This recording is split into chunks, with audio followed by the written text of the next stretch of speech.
Saya menyapa sahabat dalam topik singkat ini karena seringkali hal ini menjadi pertanyaan dari masyarakat atau dari tersangka atau keluarganya ketika mereka mengalami persoalan hukum di mana salah satu keluarganya misalnya ditahan atau tersangka ditahan. Ketika dia berhadapan dengan penasihat hukum,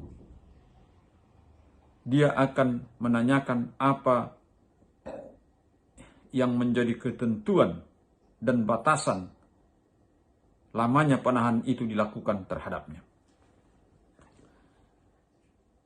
Karena dengan diketahuinya sahabat batasan waktu penahanan itu, maka tidak akan ada lagi penahanan yang dilakukan oleh penegak hukum terhadap tersangka tanpa surat penahanan dan surat pemberitahuan penahanan kepada tersangka atau keluarganya. Ketika itu sahabat tidak terpenuhi, maka itulah yang menjadi alasan kadangkala dilakukan untuk mengajukan pra-peradilan kepada pengadilan negeri di mana tersangka itu ditahan sebagai kompetensi relatif yang menangani di mana perbuatan itu dilakukan, yaitu pengadilan negeri locus delicti dari perbuatan itu dilakukan. Oleh karena itu sahabat, di sini saya ingin menyampaikan kepada sahabat batasan-batasan waktu penahanan itu. Hal itu bisa kita lihat dalam ketentuan KUHP. Karena KUHP lah yang mengatur bagaimana hukum pidana material itu dilakukan. Dia harus mengikuti ketentuan hukum acara. Dalam KUHP dikatakan bahwa misalnya perbuatan mencuri ditahan dengan pidana penjara maksimal 4 tahun. Maka untuk menahan itu sahabat, ada ketentuan KUHP. Dan ada batasan yang diberikan oleh KUHP bagaimana menahan seseorang. Untuk itu sahabat, kita melihat dalam pasal 24. Dalam pasal 24 inilah apa yang menjadi batasan penahanan yang dilakukan oleh penyidik. Penahanan pertama dengan surat perintah penahanan dilakukan dengan masa waktu selama 20 hari.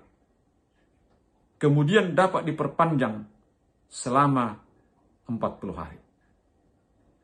Artinya sahabat, penahanan yang dilakukan oleh penyidik selama 60 hari. Kemudian setelah perkara diserahkan kepada penuntut umum dalam pemeriksaan, maka penahanan tahap pertama dilakukan selama 20 hari. Dan dapat diperpanjang jika diperlukan selama 40 hari. Penahanan yang dilakukan oleh penuntut umum sahabat selama 60 hari sesuai dengan pasal 25 KUHP. Kemudian sahabat, ketika pemeriksaan dilakukan oleh pengadilan negeri, maka pengadilan negeri melalui hakim yang memeriksa dapat melakukan penahanan selama 30 hari. Apabila belum selesai pemeriksaan, dapat diperpanjang selama 60 hari. Sehingga berdasarkan pasal 26 KUHP ini, penahanan yang dilakukan oleh hakim pengadilan negeri selama 90 hari. Kemudian sahabat, apabila perkara tersebut dilimpahkan dalam tahap banding di pengadilan tinggi, maka penahanan yang dilakukan oleh hakim tinggi selama tahap pertama yaitu selama 30 hari. Dan apabila pemeriksaan belum selesai, maka penahanan dapat diperpanjang selama 60 hari. Dengan demikian sahabat, berdasarkan pasal 27 KUHP, hakim pengadilan tinggi dapat melakukan penahanan selama 90 hari. Kemudian ketika perkara dilimpahkan kepada Mahkamah Agung dalam proses pemeriksaan, maka penahanan dalam tahap pertama dapat dilakukan selama 50 hari.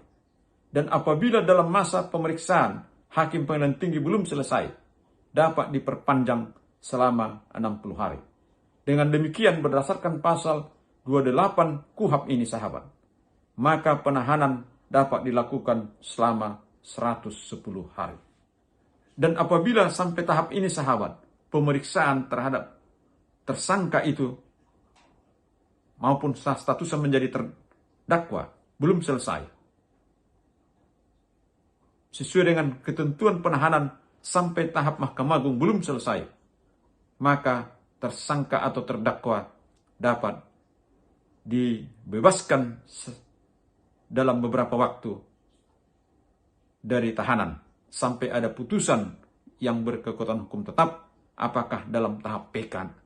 Karena dalam tahap kasasi belum selesai, berarti ada dalam tahap PK. Dan dalam tahap PK sahabat, ada tahap PK pertama dan ada tahap PK kedua yang saat ini bisa dimungkinkan. Demikianlah sahabat, penjelasan ini saya sampaikan agar sahabat-sahabat bisa melihat ketika keluarga ditahan, maka harus pertama kali dilihat apakah ada surat pemberitahuan penahanan. Kemudian apakah ada surat perintah penahanan. Demikian pula ketika penahanan diperpanjang oleh jaksa penuntut umum, harus ada surat pemberitahuan perpanjangan penahanan. Demikian pula dalam tahap pengadilan negeri dan sampai tahap kasasi.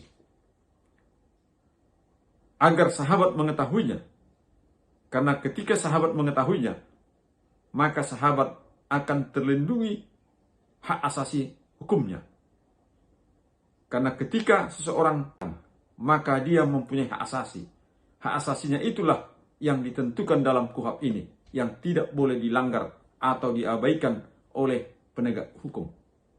Dan itulah tugas pengacara sahabat, memastikan ketika pengacara diminta membantu atau menjadi penasihat hukum dari seorang tersangka, mulai dalam tahap penyidikan sampai tahap putusan yang berkekuatan hukum tetap, tugas pengacara adalah memastikan apakah hak-hak hukum tersangka atau terdakwa itu dilaksanakan sebagaimana menurut hukum.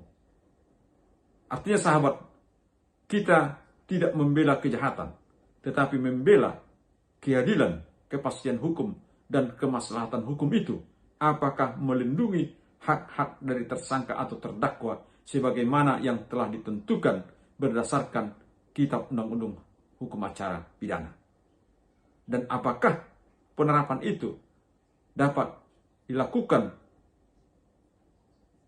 berdasarkan ketentuan pidana material. Artinya sahabat, bahwa pidana material itu harus kita lihat apakah itu dilakukan sesuai dengan ketentuan hukum, baik oleh ketentuan hukum pidana material maupun penegakannya berdasarkan ketentuan hukum pidana formil. Semoga sahabat penjelasan singkat ini bermanfaat, dan saya akan terus memberikan pengetahuan-pengetahuan hukum praktis bagi sahabat, karena salah satu menjadi kewenangan dan kewajiban kami para penegak hukum, khususnya para advokat, memberikan pengetahuan-pengetahuan hukum terhadap masyarakat secara gratis atau cuma-cuma. Semoga bermanfaat.